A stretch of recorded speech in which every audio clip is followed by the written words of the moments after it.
반갑습니다. 송주준입니다. 제가 예전부터 주목해왔던 연예인들이 몇 사람 있는데요. 그 연예인들 중에 대표 주자가 바로 김제동 씨죠. 그러다 보니까 옛날부터 제 영상을 오랫동안 보신 분들은 그런 얘기를 하세요. 아니, 뭐, 성재준 씨가 뭐 그렇게 김제동에 대해서 관심이 많고, 왜 그렇게 집요하리만큼 김제동을 비판하냐, 그렇게까지 할 필요가 있냐, 뭐 이런 얘기 하시는데, 저는 전혀 그렇게 생각하지 않습니다. 김제동이라고 하는 사람은 아주 중요한 상징성을 가지고 있고요. 그냥 단순한 상징성으로 끝나는 것이 아니라, 현실적으로도 대한민국의 가장 근본, 근간을 파괴했던 사람이 김제동 씨다라고 생각하거든요. 다른 이제 어떤 연예인들 그러니까 생각 없이 그냥 아무 소리나 떠들어대는 깨시민인 것처럼 보이기 위해 가지고 헛소리나 하는 뭐 정우성 같은 사람들이 있지 않습니까? 그런 사람들과 김제동 씨는 제가 보기에 질적으로 조금 달라요. 무슨 말인지 이게 이해가 되실 겁니다. 김제동 씨가 했던 그런 메시지들이나 선동 같은 경우는 아주 저급한 그런 저질 선동 같은 것도 있어요. 김어준 씨가 할 법한. 근데 거기에서 더 이면으로 들어가서 청년부터 시작해가지고 노인이 됐거나 이 마인드 세팅 자체를 훼손시키고 마인드 세팅 자체를 선동하는 이런 감정팔이를 통한 그런 선동 기법까지 갖추고 있는 사람이기 때문에 정말로 제가 보기에 김제동 같은 사람은 위험한 사람입니다. 근데 더 위험한 게 뭐예요? 옛날에 그렇게 활동해가지고 이 사람이 퇴출이 되고 끝나버리는 것이 아니라 지금 이 순간에도 그 역할을 하고 있다라는 게 진짜 문제인 거죠. 그러니까 저 같은 사람이 좀 나서가지고 김제동 씨가 어떤 문제가 있고 어떤 위험성이 있는지 알려줘야 되는 거 아니겠습니까? 지금도 마찬가지입니다. 최근이었어요. 2023년도 8월 달에 어디에서 했습니까? 영암이라고 하는 그 지역에서 김제동 씨를 불러가지고 힐링 토크를 했고요. 보니까 꽤 많은 분들이 가가지고 저렇게 강연을 듣고 했습니다. 오늘 제가 영상을 통해서 좀 얘기하고자 하는 것은 김제동 씨에 대해서 아까 제가 그렇게 말씀을 드렸습니다. 젊은이부터 시작해서 노인까지 이 기본적인 마인드 세팅을 선동하고 마인드 세팅에 영향을 주게 된다라는 것인데 그거를 잘 보여주는 대표적인 관점 한 가지를 좀 소개시켜 드리고자 해요. 예전에 김제동 씨가 이런 얘기를 했습니다. 편의점 알바한테 내가 물어보니까 시급을 10,000원만 받으면 행복할 것 같다. 그런 애들한테 우리 행복하게 못 해주는 거냐. 시급 그냥 우리 10,000원 주면 되는 거 아니냐. 라고 하는 그 메시지가 사실상 누가 했던 메시지입니까? 맞습니다. 문재인이가 주구장창 외쳐댔던 소득주도 성장이라고 하는 게 바로 저거를 뜻하는 거거든요. 우리 김제동 씨가 과거에 했던 얘기를 조금 더 자세하게 들어봐야 될 것 같습니다. 이런 얘기를 합니다. 만약에 자영업자가 힘들고 한 거 뭐 전부 다 인정을 하면은 1,530원으로 우리 아이들 최저임금 인상을 하고 그 다음에 10,000원이 될 때까지 자영업자들 부담이 좀 들 수 있도록 10,000원 정도 되는 선까지는 임금 명세서 같은 거 들고 가면은 아이들 월급을 보조해주는 방식으로 해주면 자영업자들의 부담은 줄어들고 우리 아이들 주머니에 돈 같은 거 들어가게 되면 그 돈이 어디로 가겠냐. 무슨 뭐 독일에 가가지고 말을 사겠냐, 어디 가가지고 별장을 사겠냐, 아니면 뭐 변기를 교체를 하겠냐, 자기 방을 거울로 도배를 하겠냐. 우리 애들 그런 거 안 한다. 그냥 전부 다 편의점 가가지고 삼각김밥 사 먹고 음료수 사 먹고 여기서 된장찌개 사 먹고 김치찌개 사 먹고 홍대 가서 돼지 껍데기 사 먹지 않겠냐. 그게 바로 문재인 대통령이 말씀하신 소득주도 성장 아닙니까? 이렇게 김제동 씨가 얘기하고 있습니다. 일단 제가 그 말씀부터 드려야 될 것 같아요. 아까 전에 그 멘트 기억나시죠? 뭐 독일에 가가지고 말을 살 거냐, 방을 거울로 꾸밀 것이냐, 이거는 어떤 선동을 지금 하는 겁니까? 그쵸. 정유라 씨에 대해 가지고 그 얘기하고 싶은 것이고, 특히나 박근혜 전 대통령 같은 경우는 탄핵 그 시국 때 무슨 뭐 자기 방을 뭐 사방팔방을 전부 다 이제 뭐 거울로 이렇게 꾸며놨다. 약간 좀 정신이 이상한 거 아니냐. 뭐 그런 식의 얘기 있지 않았습니까? 그거를 지금 빗대어가지고 저렇게 얘기하고 있는 거잖아요. 제가 지나가는 말씀으로 간단하게만 이 팩트 체크를 해드릴 것인데 이미 관련돼가지고 다음 같은 증언까지도 나왔습니다. 박근혜 전 대통령이 가족이 없지 않았습니까? 그러다 보니까 청와대에서 이제 그 거주를 하실 때도 다른 대통령들처럼 큰 침실을 사용하지 않고 작은 방을 침실로 사용했었고 거실로 사용하던 공간에서 단전호흡 같은 것들 즉 운동을 했었는데 이때 이 방 한쪽 면을 어떻게 한 거예요? 거울로 설치를 해놨던 겁니다. 운동 공간으로 쓰기 위해 가지고 가족이 안 계시다 보니까 큰 거실이 필요가 없어가지고 거기에서 이제 뭐 요가가 됐든지 운동을 하든지 그런 공간으로 쓰려고 한쪽 벽을 거울로 해놨던 것인데 그게 왜곡이 돼가지고 어떻게 된 겁니까? 사방팔방을 거울로 해놓고 그 공간에 갇혀가지고 이상한 생각을 한다. 우주 어쩌고저쩌고 얘기를 한다.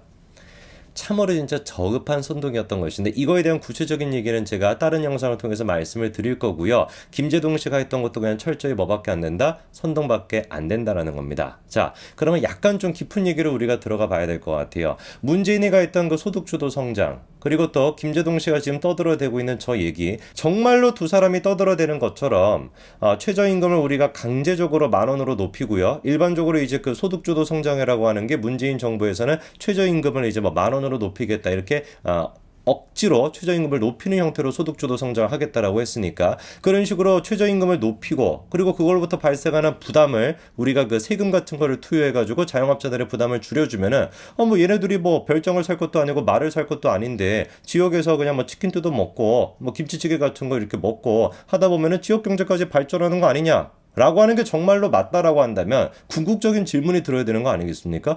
그렇게 쉬운 걸, 경제 발전하는 게 그렇게나 쉬운데 왜 지금까지 우리가 그걸 안 했을까? 그렇지 않습니까? 아니 정말로 10,000원으로 높여가지고 그 모든 유토피아를 우리가 달성할 수 있다라고 한다면 모터로 10,000원에서 우리가 만족합니까? 그냥 뭐 조금 더 인심 써가지고 15,000원 해버리죠. 20,000원을 해버리죠. 그러면 뭐 2배, 1.5배 계속해가지고 경제성장을 해나갈 텐데 뭐하러 그냥 10,000원에서 멈춥니까? 국가가 그냥 나서가지고 그렇게 이제 임금을 강제적으로 높여주는 거, 시장 질서를 무시해버리고 임금을 높여가지고 경제 발전이 될 수 있다라고 한다면 이참에 우리가 조금 더 인심 써가지고 플라톤이 꿈꿨던 것처럼 안 해도 그냥 뭐 국가에서 지정해 줘버리고 뭐 집도 그냥 국가에서 다 줘버리고 그런 국가를 꿈꾸는 건 어떨까요? 이재명 대표가 지난 대선 때 얘기했던 것처럼 안 된다라는 겁니다. 대한민국도 그런 식으로 경제 발전을 할 수가 없는 것이고, 그거는 대한민국뿐만 아니라 누구조차도 화폐를 진짜 자기 마음껏 찍어댈 수 있다라는 평가를 받는 미국조차도, 기축통화국인 미국조차도 달러를 마음대로 찍어낼 수가 없는 겁니다. 이미 그거에 대해서 무슨 뭐 트리핀 효과다 그래가지고 다 그게 설명이 된 게 한참 수십 년도 전이고요. 애당초 소득주도 성장이라고 하는 거 자체가 어떤 거였습니까? 사장이 된 이론입니다. 지금 이제 뭐 논문 같은 걸 봤을 때, 경제 논문 같은 걸 봤었을 때 지금 이 순간에 소득주도 성장이다, 케인지안, 철 지나도 한참 지났던 케인지안 끌고 와가지고 소득주도 성장을 통해서 억지로 그냥 최저임금을 높여가지고 우리가 경제 발전을 이뤄내자라고 주장하는 사람이 있습니까? 있으면 한번 저한테 좀 얘기해 주세요. 그 무슨 뭐 건국대학교인가 거기 뭐 최머시기, 최배달이었나 최배근이었나 그 사람 같은 사람 말고요. 그런 어떤 철 지난 정신 이상자까지는 아니라고 해도 뭐 막시즘 같은 거에 빠져있는 그런 사람 말고요. 정상적인 경제학자 중에서 그런 거 외치는 사람이 있습니까? 없습니다. 한참 지나도 한참 지난 그런 이론에 불과한 것이고요. 어거지로 최저임금을 높인다라 그래서, 그리고 그거를 세금으로 투여한다라 그래가지고 경제가 그렇게 단편적으로 생각할 수 있는 요소가 아닙니다. 통계만 보더라도 우리가 금방 알 수가 있어요. 억지로 소득을 높여준다라 그래가지고 그게 소비 지출로 이어진다? 그대로 이어지지 않습니다. 경제라는 것이 그렇게 복잡한 것이고, 약간 이거는 행동경제학 비스무리하게 우리가 정서적인 것까지도, 정신적인 부분까지도 다 고려를, 심리적인 것까지도 고려를 해야 되는 것이지 단편적으로 그렇게 기계 찍어내듯이 찍어낼 수 있는 게 아니에요. 이러니까 사회주의자들의 사고방식이 문제라는 겁니다. 국가 주도로 인풋을 딱 뭘 넣으면 아웃풋이 딱 나올 것이다. 기계적으로 이렇게 생각하는데 인간 자체가 어떻다? 인간의 어떤 마음이나 정신이 어떻다? 기계적이지 않다라는 겁니다. 문재인 정부에서 같은 경우는 최저임금 7,000원 정도가 됐던 게 부족하다라 그래가지고 어거지로 몇 년 사이에, 진짜 1, 2년 사이에 10,000원까지 끌어올리려고 했었습니다. 그런데 이미 그때 당시부터 대한민국의 최저임금은 어떤 수준이었어요? 충분히 높은 상태였거든요. 당시 이제 연구 결과를 한번 볼까요? 고시금액 7,530원이나 거기에다가 실질적으로 사업주가 지급하는 건 얼마였습니까? 9,045원이었죠. 왜? 뭐 주유수당이 됐거나 이런 것까지 포함이 돼야 되니까. 이거 애당초 주유수당이 법제화가 돼 있는 국가가 어디밖에 없었습니까? 한국, 대만, 터키밖에 없었고, 그거를 고려하게 된다면 OECD 국가 중에서 주유수당 포함하게 되면 대한민국의 최저임금이 11위로 올라가게 되고 미국과 일본보다 높은 수준이었습니다. 이미 2018년도 당시부터. 그리고 주유수당을 포함하게 된다면 소득 대비 최저임금 또한 마찬가지로 OECD 9위에서 3위로 껑충 올라가게 됩니다. 우리나라가 그렇게 대단한 나라는 맞기는 맞지만 경제가 그렇게 탄탄한 나라가 아닙니다. 이 분수를 모르고 있는 것이죠. 지 몸에 맞지 않는 옷을 계속해서 입는 겁니다. 그러니까 막 그냥 무턱대고 그냥 최저임금 높여버리자 3위가 돼버리는 것이고, 미국과 일본보다도 최저임금이 높다라는 게 이게 상식적입니까? 우리가 미국과 일본보다도 경제가 탄탄합니까? 그렇지가 않거든요.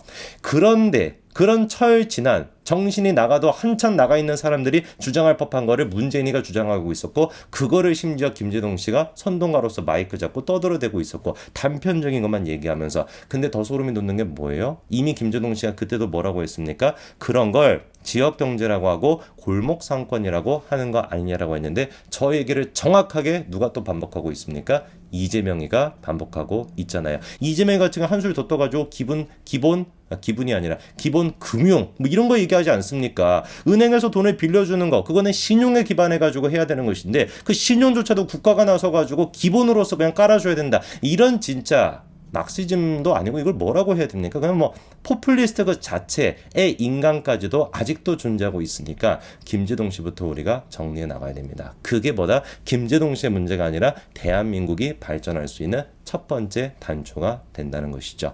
여기까지 말씀드리겠습니다. 감사합니다.